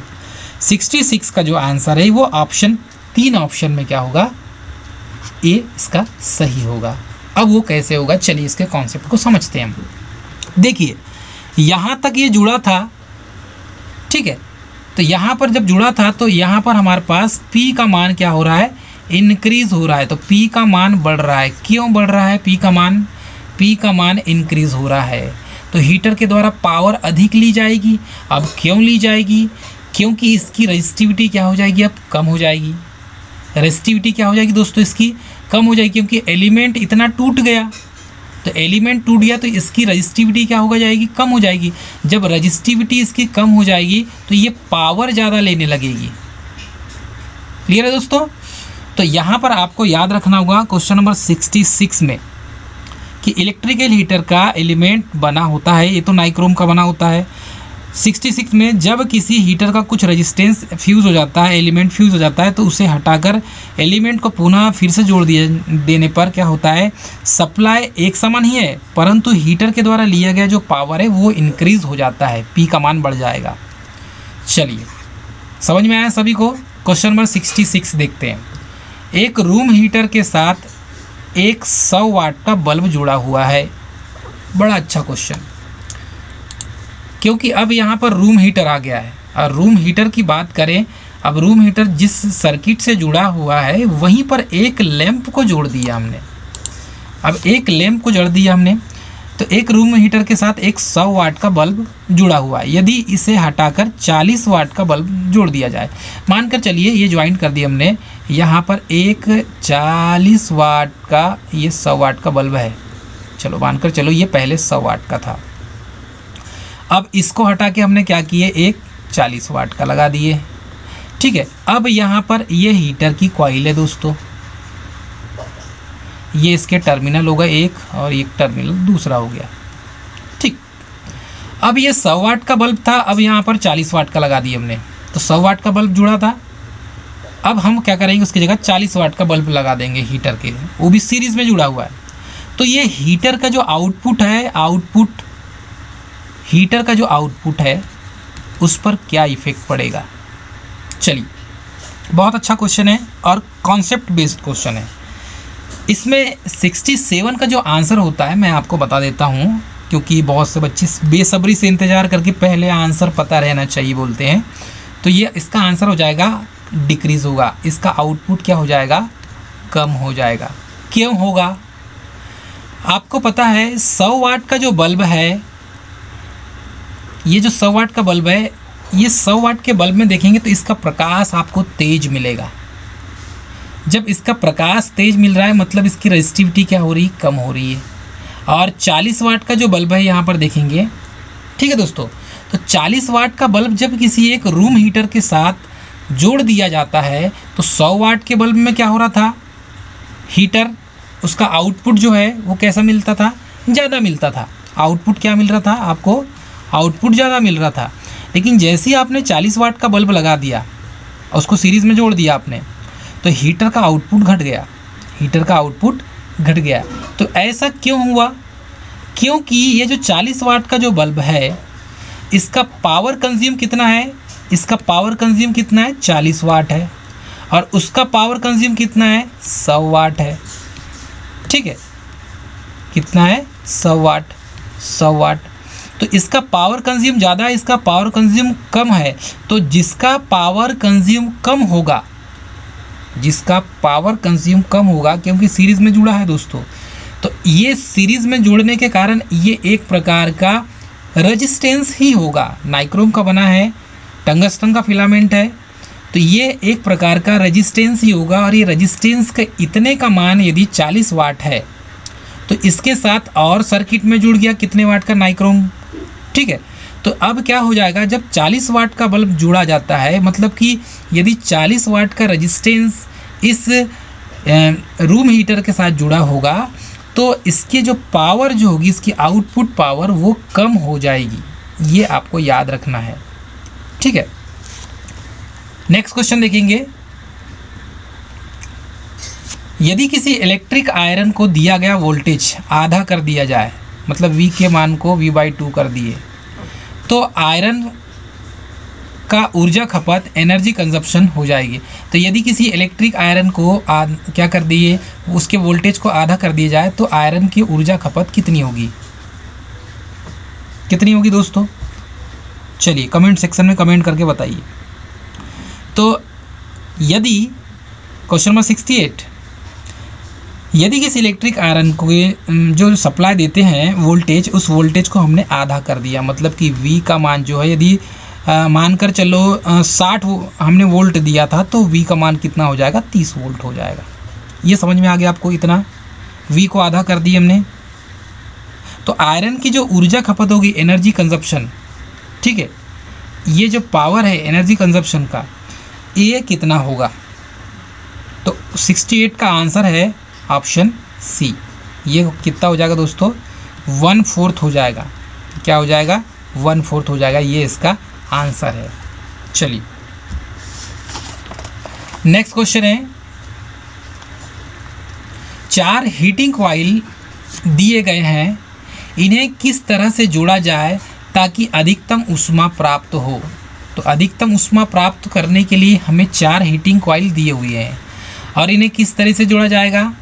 तो इन्हें दोस्तों हम इस तरीके से जोड़ेंगे कि हमें सीरीज़ में जोड़ेंगे, कि पैरेलल में जोड़ेंगे, कि 2 को सीरीज़ में, 1 को पैरेलल में जोड़ेंगे, या 1 को पैरेलल में, या बाकी 2 को सीरीज़ में जोड़ेंगे। ऐसे 4 हीटिंग कॉइल है हमारे पास, और इसको ऐसा जोड़ना है हमें कि ये अधिकतम, मतलब मैक्सिमम हीट प्राप्त कर सके। तो मैक्सिमम हीट कैसे प्राप्त होगा हमें? चलिए बहुत सिंपल है। 69 का जो आंसर है, ये आंसर आपको मिलेगा ऑप्शन ए। Option A. कैसे? हमें क्या करना पड़ेगा? 4 कॉइल है, 4 को पैरेलल में जोड़ दो। ये 1 हो गया, ये दूसरा हो गया, ये तीसरा हो गया, ये चौथा हो गया। इन चारों को पैरेलल में जोड़ दो साहब। पैरेलल में जोड़ देंगे तो क्या हो जाएगा? देखिए पैरेलल में जोड़ने पर वोल्टेज क्या रहेगा? एक समान, और करेंट वोल्टेज क्या रहेगा यहाँ पर? अलग अलग रहेगा, और करंट क्या हो जाएगी यहाँ पर? एक समान। तो देखो करंट यहाँ पर क्या हो जाएगी, मतलब मेरे बोलने का रीज़न यही है कि यदि आप यहाँ पर करंट देते हैं तो ये इसमें I1 करंट, इसमें I2 करंट, इसमें I3 करंट, इसमें I4 करंट। तो यहाँ से जब सप्लाई देंगे तो इसमें I1 I2 करंट डिवाइड हो गई, I3 और ये I4, क्योंकि पैरेलल में वोल्टेज क्या रहेगा? वोल्टेज समान रहेगा पैरेलल में, और करंट क्या हो जाएगी? डिवाइड हो जाएगी। करंट क्या हो जाएगी? डिवाइड हो जाएगी। तो ये जो है, इसको यदि आप पैरेलल में जोड़ते हैं चारों हीटिंग कॉइल को, तो P का जो मान है ये आपको ज़्यादा मिलेगा, क्योंकि पैरेलल में तो क्या हो जाएगा? P1 + P2 + P3 क्या मिलेगा? पैरेलल में सर्किट का मान क्या हो जाएगा? P1 + P2 + P3। तो पावर का मान क्या मिलेगा? आपको ज़्यादा मिलेगा। तो P = क्या होता है? I² RT। तो ये फार्मूला है, ये आपको P ज़्यादा मिलेगा इस फार्मूले के तहत। ठीक है दोस्तों, सही आंसर क्या हो जाएगा? 69। आपको इतना समझना है बस। Question number 17। क्वेश्चन नंबर 17 में क्या है? 1 कूलाम चार्ज कितने इलेक्ट्रॉन के चार्ज के बराबर होता है? Most important question dear friend. ये क्वेश्चन तो आपका पीछा नहीं छोड़ेगा। अरे ये क्वेश्चन तो मैं आपको बताना चाहूँगा, ITI वाले जो स्टूडेंट होते हैं उनका पीछा नहीं छोड़ती, तो आपका पीछा कहाँ से छोड़ेगी? बेसिक सा क्वेश्चन है, मोस्ट इम्पॉर्टेंट। ये पूछे जाते हैं। ये यदि आप एग्ज़ाम की यदि आप ITI वाले या पॉलिटेक्निक वाले स्टूडेंट हैं तो भी आपको ये क्वेश्चन जो है ये बिल्कुल पूछे जाते हैं। मतलब ये नॉर्मल से क्वेश्चन, यदि ऐसे क्वेश्चन ना किया जाए तो फिर क्या, फिर टेक्निकल का मतलब? ठीक है। 1 कूलाम चार्ज बराबर कितना होता है दोस्तों? चलिए 70 का आंसर दीजिए। ऑप्शन सी हो जाएगा इसका, 6.25 × 10⁻18 electrons. This is right answer. 6.25 × 10⁻18 electron. ध्यान दीजिएगा, 18 की घात है 18 electrons. Question number 71। Oh my God, very most important question. यदि आप ओम्स लॉ पढ़ेंगे तो ओम्स लॉ में, ओम्स लॉ का जो कर्व होता है, वक्र जिसे कहा जाता है, तो वक्र कैसा खींचते हैं? इस टाइप से। चलिए ये वोल्टेज हो गया, मानकर चलो ये करंट हो गया, या तो ये इसको करंट वोल्टेज ले लो, इसको करंट ले लो, कोई बात नहीं। वोल्टेज इसको ले लेते हैं, चलो करंट इसको ले लेते हैं। वोल्टेज और करंट के बीच में जो ग्राफ बनता है वो ऐसा लीनियर बनता है, मतलब कि यहाँ से ऐसा, ये आपको इस टाइप से मिलेगा, ये इस टाइप से मिलेगा, मतलब कि V प्रोपोर्शनल टू I। बेटा I को बढ़ाओगे तो V भी बढ़ेगा, V को बढ़ाओगे तो I भी बढ़ेगा। मतलब ये जैसे जैसे मान के चलिए, ये 1 हो गया, ये 2 हो गया, ये 3 हो गया, तो ये भी 1, ये भी 2, ये भी 3, मतलब बढ़ते जा रहा है। तो ये इसे कहते हैं लीनियर, रेखी, मतलब रेखीय रूप से, ग्राफिकल रूप से जो बढ़ रहा है इसका कर्व, वो सीधे सीधे बढ़ रहा है, मतलब समान अनुपात में, मतलब ये 1:1 के अनुपात में ये बोलेंगे, ठीक है, इस टाइप से बोल सकते हैं आप। तो ये इसका क्या हो जाएगा, लीनियर, मतलब कि क्या कहते हैं इसे, रेखीय। ये आपको याद करना होगा। चलिए ये क्वेश्चन देखते हैं, question number 72, most important. 2 lamp 200 वाट के हैं, 40 वोल्ट का है एक, उसमें सप्लाई देते हैं, और एक 100 वाट का है और 40 वोल्ट, मतलब 40 वोल्ट इसमें भी दिया जाता है, 40 वोल्ट इसमें भी दिया जाता है। बस अंतर इतना है कि एक लैंप 200 वाट का है और दूसरा लैंप 100 वाट का है। इसको सीरीज़ में जोड़ दिए, अब 40 वोल्ट की जो सप्लाई के साथ इसको जोड़ दिया गया है। अब इन दोनों के अक्रॉस बहने वाली जो करंट का अनुपात कितना होगा, अब बताइए, इन दोनों के बीच में बहने वाली दोनों का अनुपात क्या होगा करंट का। तो आपको पता है P इज इक्वल टू क्या होता है, I²R, ठीक है, और दूसरा P इज इक्वल टू हो जाएगा I²R, ठीक। अब I²R तो इसको R1 मान लीजिए, इसको I1 मान लीजिए, इसको P1 मान लीजिए, इसको P2 मान लीजिए, इसे I2 मान लीजिए, इसे R2 मान लीजिए। क्लियर है दोस्तों, इस टाइप से मान सकते हैं ना हम। तो स्वाभाविक सी बात है। अब यहाँ पर बात करें, 2 लैंप को हमने कैसा जोड़ा है, सीरीज़ में जोड़ा है। 2 लैंप को हम जब सीरीज़ में जोड़ेंगे तो इसमें करंट बहने वाली करंट का जो अनुपात कैसा हो जाएगा, क्वेश्चन नंबर 72। तो 72 में यदि हम देखें, ठीक है, तो इस टाइप से आपको लगाना होगा। क्वेश्चन नंबर 72 में आपको इस टाइप से लगाना होगा। P is equal to V × I होता है, ठीक। अब P is equal to V × I होता है, तो आप यहाँ पर देखेंगे तो ये 40 से 40 तो खलास, ठीक। P is equal to V × I, यही फार्मूला लगा लो, ज़्यादा अच्छा है। यहाँ पर एक 200 वाट का है और एक 100 वाट का है, ठीक है, P1 V1 I1, ठीक है, ये हो जाएगा P2 V2 × I2। हमें करंट निकालना है। अब ये P1 का जो मान है दोस्तों, यहाँ पर मानकर चलिए 200 है, इसका मान P2 का मान 100 है, V1 का मान कितना है, ये 40 है, V2 का मान कितना है, 40 है। तो 40 से 40 तो कैंसिल हो गया दोस्त, ये 2 टाइम्स हो गया, ठीक है। अब यहाँ पर बचा कितना, I1 और I2 का मान निकालना है हमें। तो अब I1 और I2 का ही मान निकालना है, इन्हीं का अनुपात निकालना है। तो अनुपात कितना निकल रहा है भाई, 2 अनुपात 1 निकलेगा, कितना, 2:1, ये 2:1 निकल जाएगा। इस टाइप से निकाल लीजिए, बिल्कुल ईजी है। ये फार्मूला न लगाते हुए आप ये वाला फार्मूला लगा लीजिए, ये फार्मूला को आप हटा दीजिए। ये फार्मूला नहीं भी लगाएंगे तो इस फार्मूले से ना निकले तो उस फार्मूले से निकाल सकते हैं। इस टाइप से आप मान निकाल सकते हैं दोस्तों। चलिए, तो क्या था, P is equal to V × I, ये फार्मूले मान रख के आप कैलकुलेशंस को सॉल्व कर सकते हैं, ठीक है। चलिए नेक्स्ट क्वेश्चन, डीजे बज रहा है इधर। यदि 2 ओम के रेजिस्टेंस में 2 एम्पियर की धारा फ्लो हो तो खपत पावर कितनी होगी, एनर्जी कंजप्शन का मान कितना होगा। कितना इजी क्वेश्चन है, फिर भी ये क्वेश्चन बहुत से जो बच्चों को है नहीं बनता। चलो बच्चा हम देखेंगे, यदि 2 ओम के रेजिस्टेंस में 2 एम्पियर की धारा फ्लो हो तो खपत पावर मतलब एनर्जी कंजप्शन का मान होगा। तो एनर्जी कंजप्शन का मान निकालना है तो हमें क्या निकालना है, P is equal to I²R। ये फार्मूला है हमारे पास, ये सभी को पता है बेटा, ये क्या है, ये फार्मूला है। अब सर जी ये फार्मूला तो है हमारे पास, लेकिन हम इसको सॉल्व कैसा करेंगे। तो बेटा आपको सॉल्व कैसा करना, देखो बहुत सिंपल है। 2 ओम का रेजिस्टेंस है, 2 एम्पियर की धारा फ्लो प्रवाहित हो रही है, तो P इज इक्वल टू क्या है, I का मान कितना दिया, 2, तो 2 दूआ 4 हो जाएगा। R का मान कितना है, 2, तो P इज इक्वल टू कितना हो गया, 4 दूआ 8। कितना हो जाएगा दोस्तों 8, तो 8 वाट लगा लो, 8 वाट। ठीक है, तो P का मान कितना निकल गया, एनर्जी कंजप्शन 8 वाट। इस टाइप से निकालना है, बिल्कुल ईजी, एकदम हमको स्टैटिकली रूप से सोचना है, एकदम नॉर्मल। हमें कोई हाई फाई वाला इसमें न्यूमेरिकल क्वेश्चन को सॉल्व करने के लिए दिमाग नहीं लगाना है, बिल्कुल इजी लगाना है, फार्मूला लगाना है और आंसर निकालना है। चलिए 74 को भी ऐसा निकालते हैं, चलो निकालो, मैं आपको टाइम देता हूँ। यदि 1000 वाट 250 वोल्ट के हीटर को 250 वोल्ट की सप्लाई के अक्रॉस के सीरीज़ में लगाया जाए तो टोटल पावर कितनी होगी, हमें पावर निकालना है, टोटल पावर। चलिए ये भी एकदम सिंपल है, बिल्कुल हलवा क्वेश्चन। 74 को देखेंगे, हलवा क्वेश्चन बेटा, एकदम हलवा क्वेश्चन।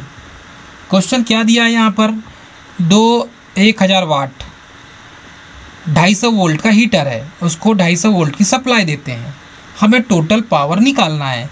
तो यदि इसको सीरीज़ में जोड़ें तो क्या निकल जाता है, देखो सीरीज़ में निकलता है बेटा, तो सीरीज़ में क्या होता है, P = P1 + P2, ये फार्मूला ही इसका।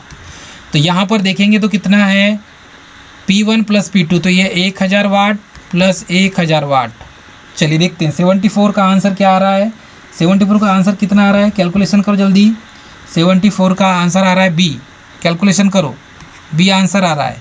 तो ये P तो कितना निकल गया भाई, 2000 वाट निकल गया। अब इसका कैलकुलेशन करेंगे तो टोटल पावर निकल के आना चाहिए। अब हमारे पास P का मान तो निकल गया। चलिए हमारे पास वोल्टेज कितना दिया है, 250 वोल्ट दिया है, तो V का मान कितना दिया है, 250 250 वोल्ट दिया है। अब V का मान रख के हम निकाल सकते हैं ना। चलिए कैसा निकालेंगे, कैसा निकालेंगे हम, हाँ ठीक, हमें यहाँ पर थोड़ी सी हमने गलती की, ऐसी गलती आप भी कर सकते हैं। आपको क्या करना है, आपको ये देखना है कि सीरीज़ में दिया हुआ है, कैसा दिया है, सीरीज़ में दिया हुआ है। तो यदि 1000 वाट 250 वोल्ट की हीटर को 250 वोल्ट की सप्लाई के अक्रॉस पैरेलल में लगाया जाए तो टोटल पावर कितना होगा। ठीक है, ये क्वेश्चन नंबर 74 है। अब ये क्वेश्चन नंबर 74 है, सीरीज़ की जगह यहाँ पर देखेंगे तो यहाँ पर इसको पैरेलल में कर लीजिए, तब इसका आंसर ये सही होगा, तब इसका आंसर सही होगा। और सीरीज़ में करते हैं तो ये कितना निकल जाएगा, 2000 वाट, सीरीज़ में कितना निकल जाएगा, 2000 वाट, और पैरेलल में बताएगा तो कितना निकलेगा, 500 वाट। चलिए अब इसको हम दोनों तरीके से बनाते हैं। सबसे पहले तो सीरीज़ में दिया तो कितना निकल गया हमारा, 2000 वाट। कैसे निकाले हमने, सीरीज़ में P = P1 + P2, ये सीरीज़ में है, तो P = 1000 + 1000 = 2000 वाट। क्लियर है, ये सीरीज़ में निकल गया। अब यदि पैरेलल में दिया रहता तब कैसा निकालते आप, मानकर चलिए पैरेलल में है, ये तो सीरीज़ में निकाले हमने। अब यदि पैरेलल में दिया रहता तब कैसा निकालते आप, तो पैरेलल में क्या हो जाएगा, पैरेलल में हो जाएगा दोस्तों 1/P, ठीक है, = 1/, ठीक है। तो ये हमने कैसे निकाले इसको, ये पैरेलल में निकाल लिए दोस्तों, ध्यान दीजिएगा। ये जो है ये पैरेलल में है, थोड़ा सा यहाँ पर मिसप्रिंट नज़र आ रहा है, सीरीज़ में दिया है और पैरेलल में दिया है। तो मानकर चलिए आपको इसका फार्मूला याद रखना है, तो जब भी सीरीज़ में दिया रहेगा, तो सीरीज़ में दिया रहेगा तो आपको कैसा मानना है, 1/P = 1/P1 + 1/P2, ये सीरीज़ का फार्मूला है। और ये जो फार्मूला है दोस्तों, ये जो दिया है आपको, ये है P = P1 + P2। तो यहाँ पर हम जब भी निकालेंगे तो इन चीज़ों को आपको याद रखना है, ठीक है। तो कैलकुलेशन करेंगे सीरीज़ में, ठीक है। सीरीज़ में क्या होता है, जैसे रेजिस्टेंस का मान सीरीज़ में निकालते हैं, कैसे निकालते हैं, RT = R1 + R2 निकालते हैं सीरीज़ में।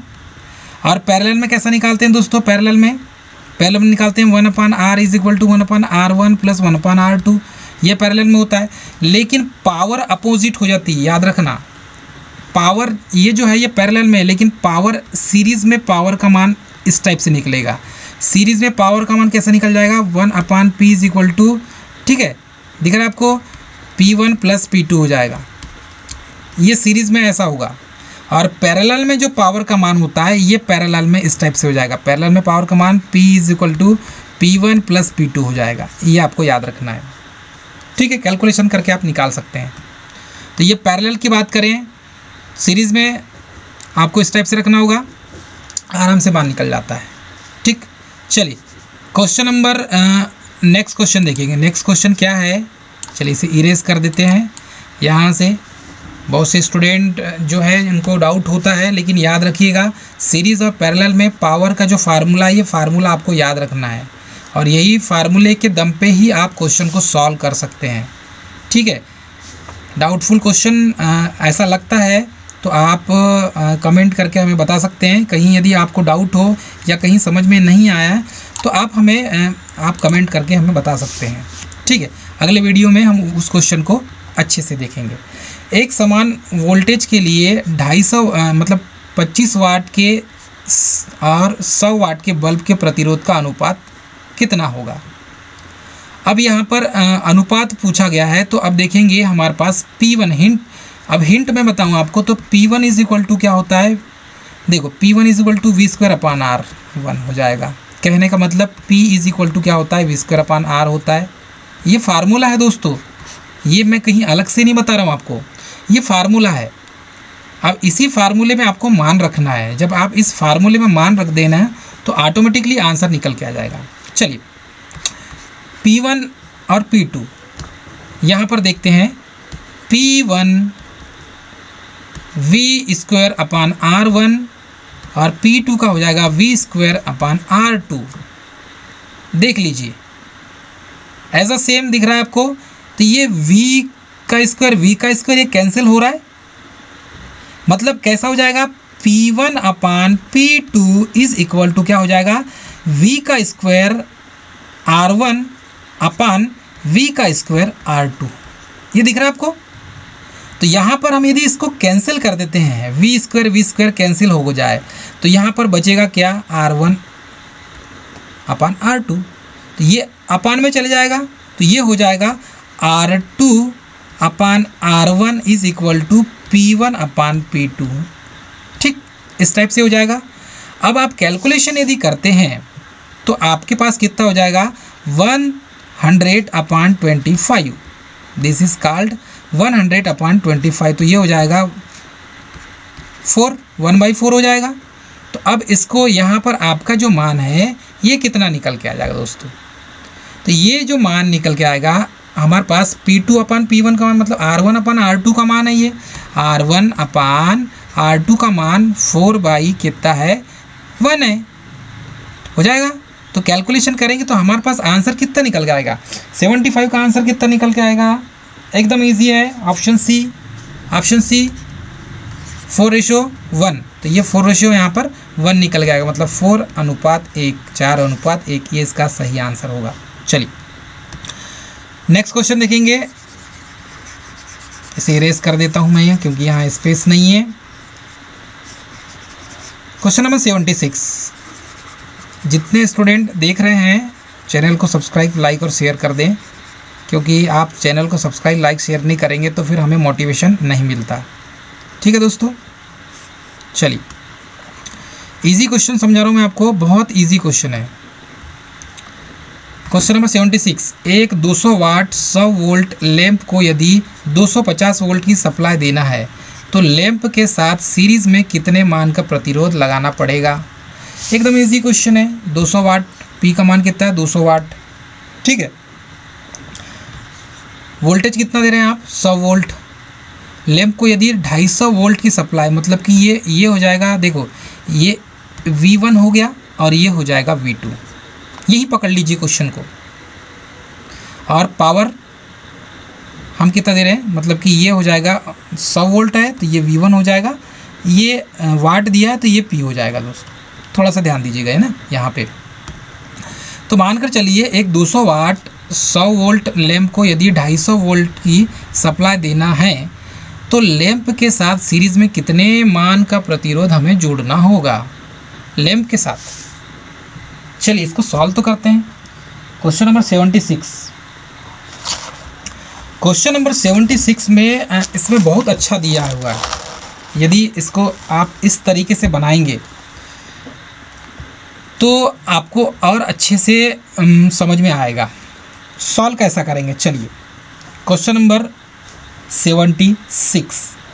क्वेश्चन नंबर 76 में जो रेजिस्टेंस का मान निकल के आएगा वो कितना आएगा।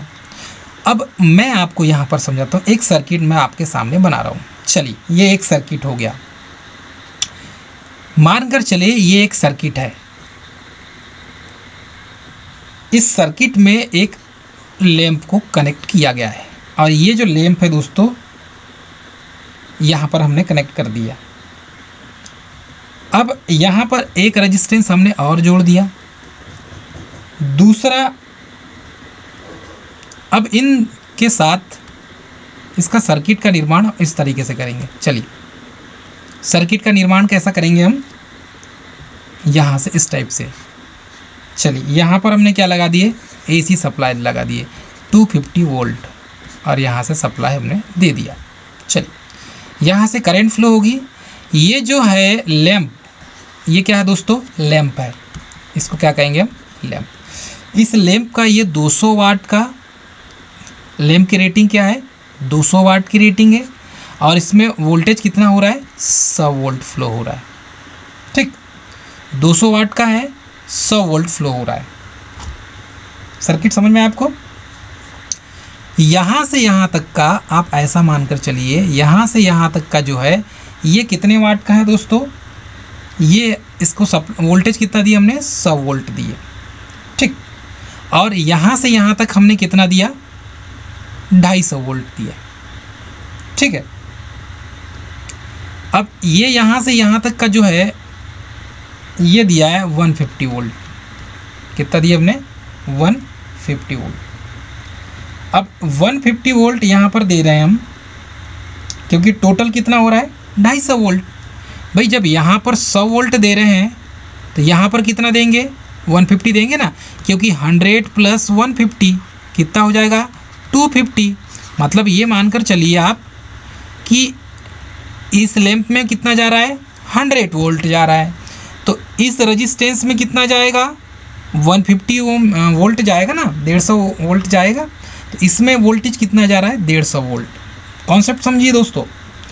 ये जो रेजिस्टेंस है, इस रेजिस्टेंस में जब इस लैंप में कितना जा रहा है, 100 वोल्ट, तो इसमें कितना जाएगा, 150 वोल्ट जाएगा ना। तो इसीलिए तो टोटल 250 वोल्ट होगा।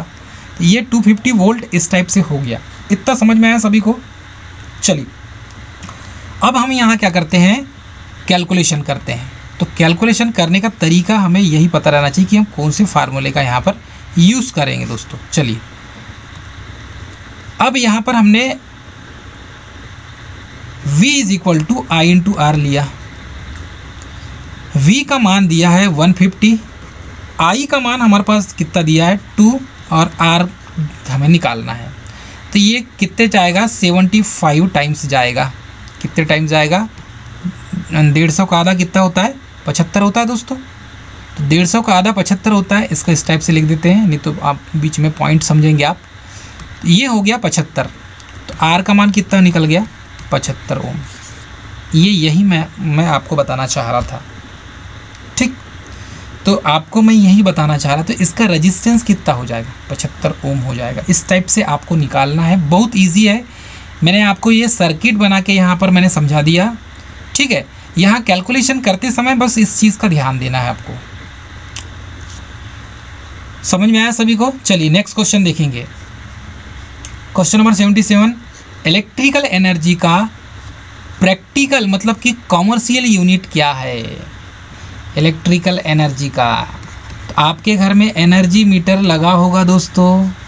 एनर्जी मीटर लगा है आपके घरों में लगा है। अब यही घरों में जो एनर्जी मीटर लगा हुआ है उसी का जो है प्रैक्टिकल मतलब कॉमर्शियल यूनिट क्या होती है उसकी, kilowatt hour, watt hour, watt second, joule second. Most important question, जिसको भी पता नहीं है वो ध्यान रखें। ऐसे क्वेश्चन आपको याद रहना चाहिए, मुँह जमानी। तो क्वेश्चन 77 का आंसर क्या हो जाएगा, KWH, किलो वाट हावर।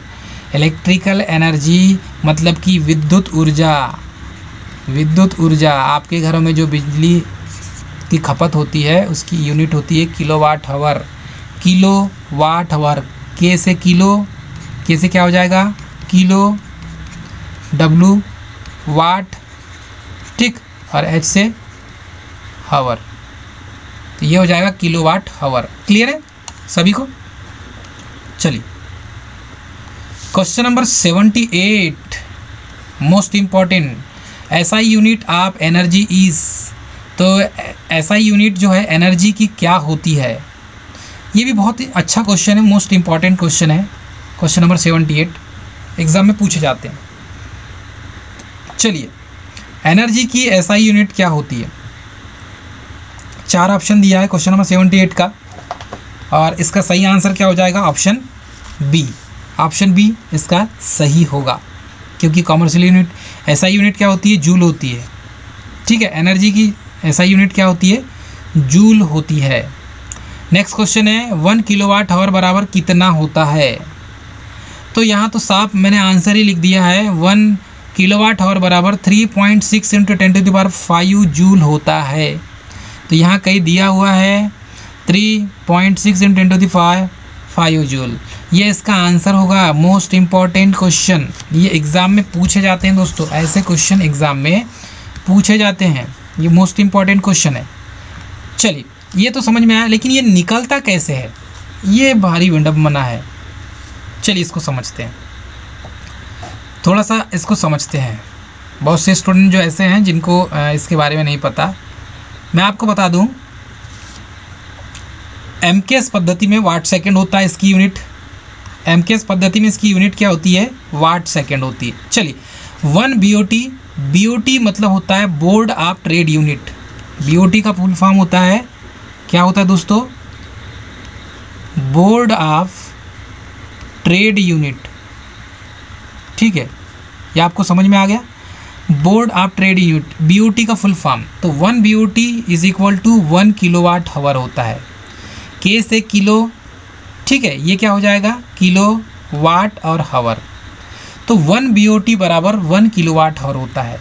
अब ये 1 किलो वाट हावर जो है, मतलब के किलोवाट, ये दोनों हो गया, ये किलोवाट और हावर अलग हो गया, क्योंकि किलोवाट इंटू हावर ये अलग होता है हावर। ठीक है, ये समझ में आ रहा है आपको? तो अब इसको देखेंगे हम, तो ये समझ में आएगा किलोवाट। तो 1 किलोवाट बराबर कितना होता है, 1000 वाट होता है। 1 किलोवाट बराबर कितना होता है, 1000 वाट होता है। ठीक है, 1 किलोवाट बराबर 1000 वाट। अब 1 किलोवाट बराबर जब 1000 वाट होता है, तो अब हमें ये समझ में आना चाहिए कि 1 हावर, अब ये 1 हावर है ना, कुछ नहीं, मतलब क्या है, 1 हावर है। तो 1 हावर बराबर कितना हो जाएगा, ये 1 हावर हो जाएगा। अब 1 हावर बराबर कितना हो जाएगा, 60 × 60, तो कितना हो जाएगा सेकेंड, 3600। 60 सेकेंड और 60 मिनट, तो ये हो जाएगा 3600 सेकेंड।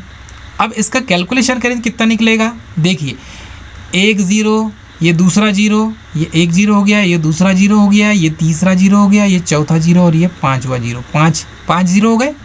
तो 5 0 तो 10 पे कितनी की घात हो जाएगी, 10 पे 5 की घात हो जाएगी सर जी। अब यहाँ पर हम देखेंगे तो ये 3600 है। ठीक है, अब यदि हम 3600, यदि 36 ही लिखते हैं डायरेक्ट, तो 36 ही लिखेंगे तो 36 × 10 पे 5 की घात हो जाएगी।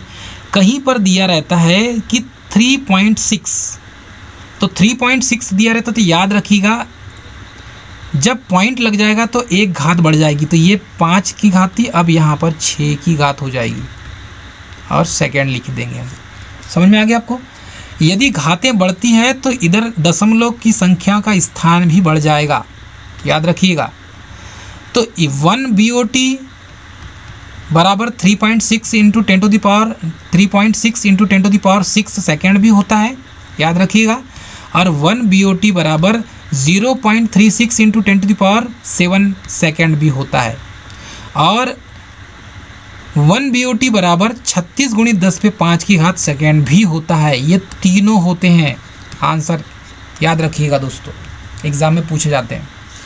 चलिए, बहुत अच्छा कॉन्सेप्चुअल क्वेश्चन था याद रखने के लिए। क्वेश्चन नंबर 80, कौन सा करेंट मनुष्य के लिए खतरनाक माना जाता है? लॉजिकल क्वेश्चन दोस्तों। Which value of the current is danger for human body? तो देखिएगा, हमारे पास जो करंट होती है वो एसी करंट होती है और दूसरी होती है डीसी करंट। तो एसी करंट मतलब कि अल्टरनेटिंग करंट, ठीक है, और ये डायरेक्ट करंट। अब चलो, अल्टरनेटिंग करंट और डायरेक्ट करंट को यदि हम समझें तो अल्टरनेटिंग करंट में जिसका परिमाण और दिशा, ठीक है, परिमाण और दिशा ये दोनों क्या है, समय के सापेक्ष, टाइम के रिस्पेक्ट में समय के सापेक्ष बदलता है। तो समय के सापेक्ष बदलता है दोस्तों। कैसे? चलिए, परिमाण और दिशा समय के साथ मतलब कि वेव फॉर्म इस टाइप से हो जाएगी, प्लस और माइनस की वेव फॉर्म, ठीक है। तो समय के साथ देखो, यहाँ पर जीरो है, फिर क्या हो गई, मैक्सिमम हो गई, फिर मैक्सिमम के बाद फिर जीरो हो गई, फिर मैक्सिमम माइनस में हो गई, फिर जीरो हो गई। तो समय के अकॉर्डिंग, टाइम के अकॉर्डिंग चेंज हो रहा है यहाँ पे। तो ये ओमेगा टी वाला है, मतलब टाइम के अकॉर्डिंग हो रहा है।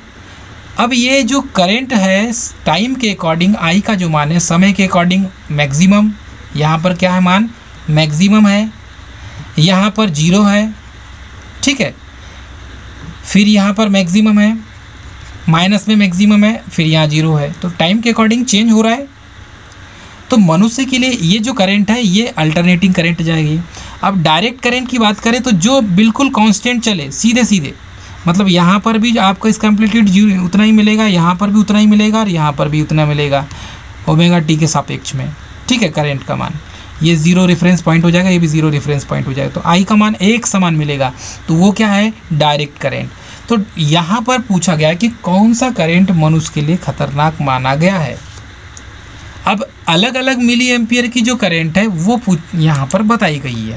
अब हम यहाँ पर ये बताएंगे दोस्तों कि कितनी मिली एम्पियर करंट से मनुष्य मर जाता है, मतलब अधमरे से ज़्यादा, मतलब ख़त्म ही हो जाता है।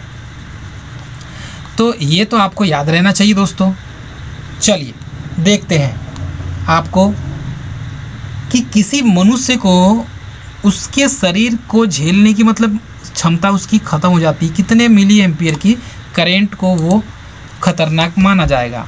तो क्वेश्चन नंबर 80 का जो आंसर हो जाएगा दोस्तों वो हो जाएगा option C, is called C is in right answer.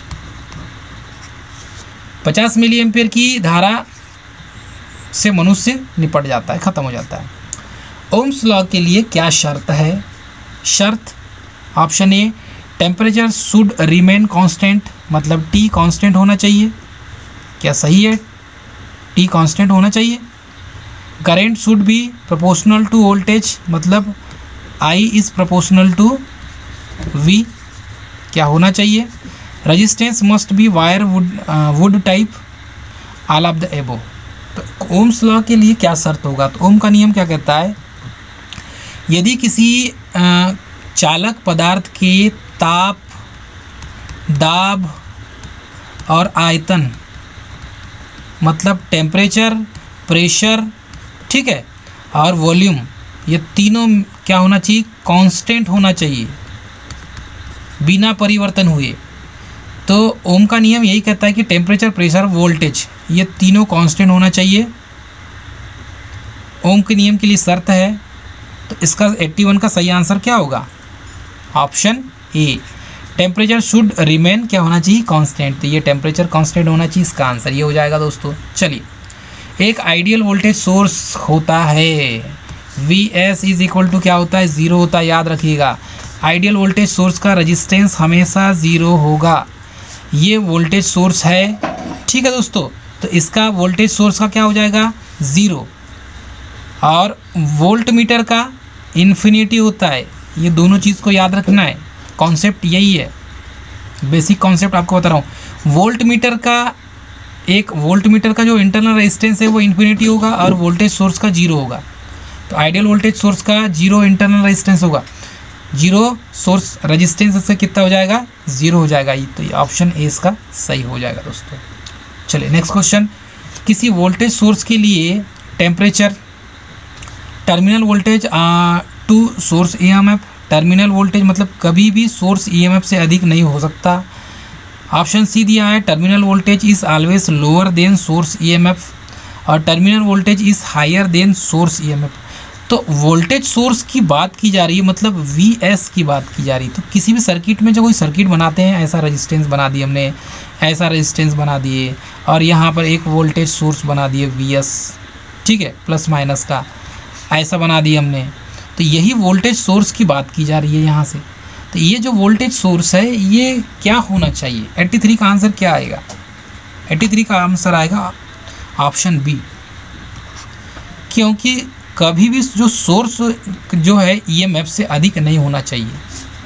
मतलब टर्मिनल वोल्टेज जो है, मतलब ये टर्मिनल वोल्टेज, इस टर्मिनल वोल्टेज की बात की जा रही है, ये कभी भी सोर्स वोल्टेज से अधिक नहीं हो सकता। तो टर्मिनल वोल्टेज से कभी भी सोर्स वोल्टेज नहीं हो सकता। यदि ऐसा होगा तो फिर तो सोर्स वोल्टेज से ही करंट फ्लो होना स्टार्ट हो जाएगी, तो इसका मतलब ही नहीं रहेगा, मतलब ये इस सर्किट में करंट फ्लो होना बंद हो जाएगा। तो किसी भी वोल्टेज सोर्स के लिए टर्मिनल वोल्टेज क्या होगी, इसमें टर्मिनल वोल्टेज जो है ये कम होगी, और सोर्स जो है ईएमएफ, ठीक है, टर्मिनल वोल्टेज कभी भी सोर्स वोल्टेज से अधिक नहीं हो सकती। तो ये टर्मिनल वोल्टेज क्या हो जाएगी, हमेशा कम मिलेगी, और सोर्स वोल्टेज अधिक मिलेगा। ये चीज़ आपको याद रखना होगा। चलिए नेक्स्ट क्वेश्चन देखते हैं। Constant voltage source is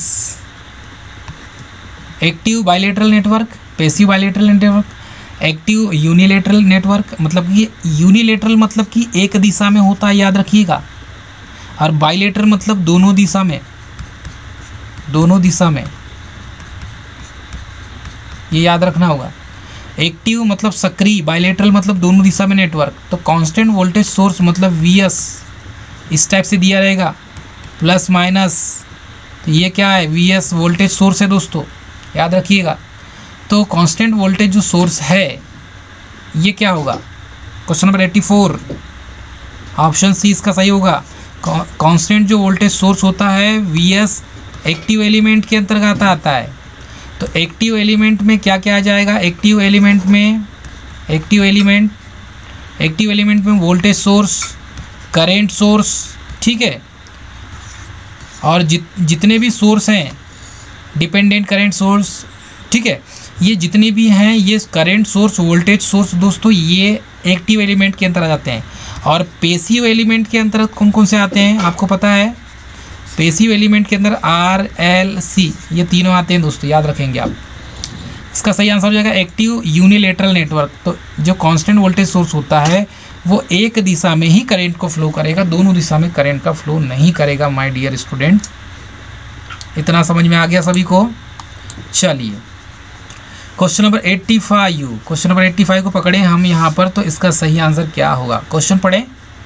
question 85 ये रहा आपके मोबाइल के स्क्रीन पर, क्योंकि बहुत से ज़्यादा, सबसे ज़्यादा मोबाइल पर ही स्टडी करते हैं। करंट के बहाव, फ्लो ऑफ करंट के लिए मिनिमम रिक्वायरमेंट कितना होगा? तो करंट के फ्लो के लिए मिनिमम रिक्वायरमेंट कितना होगा दोस्तों? 4 ऑप्शन में देखते हैं। आई का फ्लो करना है, करंट का फ्लो करना है, तो मिनिमम रिक्वायरमेंट क्या होना चाहिए भाई? हमारे पास voltage source, a resistor and switch, a voltage source and conductor, a power source and bulb, a voltage source and conductor and ammeter and switch. तो स्वाभाविक सी बात है, करंट फ्लो होने के लिए मिनिमम रिक्वायरमेंट 85, क्वेश्चन नंबर 85 का हो जाएगा बी। हमारे पास वोल्टेज सोर्स होना चाहिए वीएस, और कंडक्टर होना चाहिए। इन दोनों के बगैर संभव ही नहीं है, संभव ही नहीं है। तो ये दोनों होना चाहिए भाई, वोल्टेज सोर्स होना चाहिए वीएस, और कंडक्टर होना चाहिए, तभी तो करंट फ्लो होगी। मिनिमम रिक्वायरमेंट है। क्वेश्चन नंबर 86, वीडियो थोड़ा बड़ा होगा दोस्तों, लेकिन मोस्ट इंपॉर्टेंट क्वेश्चन करवा रहा हूँ। निम्न में से कौन सा कथन गलत है? चलो, which of the following is incorrect? Resistance is passive element, very good, right. Resistance क्या है, थोड़ी देर पहले बताया आपको, पैसिव एलिमेंट। इंडक्टर भी पैसिव एलिमेंट है। Current source is passive element, नहीं है दोस्तों। Voltage source is active element, बिल्कुल सही है। तो गलत कौन सा है भाई? तीनों तो गलत हैं, मतलब ये क्या है, निम्न में से कौन सा कथन गलत है? आंसर क्या होगा? आंसर क्या लगाएंगे? ऑप्शन सी, ऑप्शन सी लगाएंगे। Current source is passive element, जबकि करेंट सोर्स क्या होता है भाई? एक्टिव एलिमेंट होता है, और यहाँ दिया है पैसिव एलिमेंट, मतलब ये इसका सही होगा आंसर सी। चलिए क्वेश्चन नंबर 87, एम्पियर सेकेंड किसकी यूनिट है? एम्पियर सेकेंड, ठीक है, तो किसकी यूनिट होती है दोस्तों? ईएमएफ वोल्टेज की यूनिट होती है, ठीक है। पावर शक्ति की यूनिट होती है, चार्ज आवेश की यूनिट होती है, और एनर्जी ऊर्जा की यूनिट होती है। अब चार ऑप्शन आपके पास दिए हुए हैं, क्वेश्चन नंबर 87 का मान क्या होगा? चलिए बताइए क्वेश्चन नंबर 87 का मान। अच्छा, क्या होता है? Q is equal to I T, ये फार्मूला है। Q is called charge, I is called current, I is called current, and T is called time. चलिए, charge is equal to current into time. अब ampere second किसकी unit है? Question number 87, question number 87 का सही answer हो जाएगा option B, charge का, क्योंकि Q इज इक्वल टू क्या होता है? I T. तो स्वाभाविक सी बात है भाई, आई टी है तो ये एम्पियर सेकेंड होना चाहिए। कॉन्सेप्ट समझ में आया आपको? वेरी गुड, समझदार हो गए। निम्न में से कौन सा बाइलेटरल मतलब दो दिशी एलिमेंट नहीं है? ये बेसिक क्वेश्चन है दोस्तों, एग्जाम में पूछे जाते हैं। आपको हलवा लग रहा है, लेकिन यही क्वेश्चन गलत करके आते हो आप। तो निम्न में से कौन सा बाइलेटरल दो दिशी एलिमेंट नहीं है? करेंट सोर्स, ठीक है, रजिस्टर, इंडक्टर, कैपेसिटर। दो दिशी बाइलेटरल, दो दिशा में करंट प्रवाहित करने वाला एलिमेंट नहीं है। तो 88 का आंसर हो जाएगा ऑप्शन ए। ये जो करंट सोर्स होता है दोस्तों, जिसे प्लस और माइनस ऐसा लिखा जाता है, ये ओनली फॉर एक दिशा में, एक ही दिशा में करंट फ्लो करता है, एक दिशा में। इसलिए ये क्या होता है? यूनिलेटरल होता है, बाइलेटरल नहीं होता। नेक्स्ट क्वेश्चन देखेंगे। नेक्स्ट क्वेश्चन ये रहा आपकी स्क्रीन पर। वह सर्किट जिसकी प्रॉपर्टी दोनों डायरेक्शन में सेम हो कहलाती है। अब दोनों डायरेक्शन में यदि सेम हो तो क्या कहलाएगी? ऐसी सर्किट जिसकी प्रॉपर्टी दोनों डायरेक्शन में समान हो, दोनों डायरेक्शन में समान, क्या कहलाएगी? बाइलेटरल दो दिशी, यूनिलेटरल एक दिशी, इन्वर्सिबल और रिवर्सिबल। तो क्वेश्चन नंबर 89 का आंसर क्या हो जाएगा दोस्तों? ऑप्शन ए, क्योंकि वह सर्किट जिसकी प्रॉपर्टी दोनों डायरेक्शन में सेम हो, वो दोनों डायरेक्शन में सेम मतलब कि इधर भी करंट फ्लो होगी और इधर भी करंट फ्लो होगी, तो ये हो जाएगा बाइलेटरल सर्किट। तो इसे कहेंगे बाइलेटरल सर्किट, ठीक। 90, क्वेश्चन नंबर 90, वह एलिमेंट जिसमें खुद का कोई वोल्टेज या करंट सोर्स ना हो, तो क्या हो जाएगा? Passive element. क्या कहलाएगा दोस्तों? Passive element. जैसे RLC, इनमें खुद का कोई वोल्टेज और करंट सोर्स होता ही नहीं है, तो इसीलिए पैसिव एलिमेंट कहलाता है। तो क्वेश्चन नंबर 19 का आंसर क्या हो जाएगा? सी। ऐसे आपको क्वेश्चन को देख के फटाफट लगाना है दोस्तों, ठीक है। क्वेश्चन नंबर 91 देखते हैं। 100 क्वेश्चन कंप्लीट करना है हमें। तो वह नेटवर्क जिसमें एक या एक से अधिक EMF सोर्स, वोल्टेज सोर्स हो, क्या कहलाता है? चलिए, इसका आंसर आप कमेंट सेक्शन में हमें दीजिए कि वह नेटवर्क जिसमें एक या एक से अधिक EMF सोर्स, वोल्टेज सोर्स हो, क्या कहलाता है? एक कोई नेटवर्क है जिसमें एक से अधिक EMF सोर्स है, मतलब वोल्टेज सोर्स है, तो उसको क्या कहेंगे हम? Passive network, active network, linear network या नॉन लीनियर नेटवर्क? आप कमेंट सेक्शन में जाइए और कमेंट करके बताइए, कमेंट करके बताओ, ठीक है दोस्तों। इसका आंसर आपको बताना होगा, आंसर क्या होगा, ठीक है। क्वेश्चन नंबर 91 से फिर हम आपका जो है इसकी नेक्स्ट जो सीरीज़ स्टार्ट करेंगे, नेक्स्ट वीडियो लेके आएंगे, नेक्स्ट पार्ट वो 91 से लेकर आएंगे। इसका आंसर दोस्तों कमेंट सेक्शन में जाकर आप कमेंट करके हमें बताइए कि इसका आंसर क्या आएगा। यदि इसको नहीं पता होगा फिर तो हम आपको बताएंगे ही, लेकिन आपको पता है तो आप कमेंट सेक्शन में कमेंट करके बता सकते हैं। जिन स्टूडेंट ने हमारे चैनल को सब्सक्राइब और लाइक और शेयर नहीं किया वो चैनल को सब्सक्राइब, लाइक और शेयर कर दे। क्लियर है दोस्तों? जय हिंद।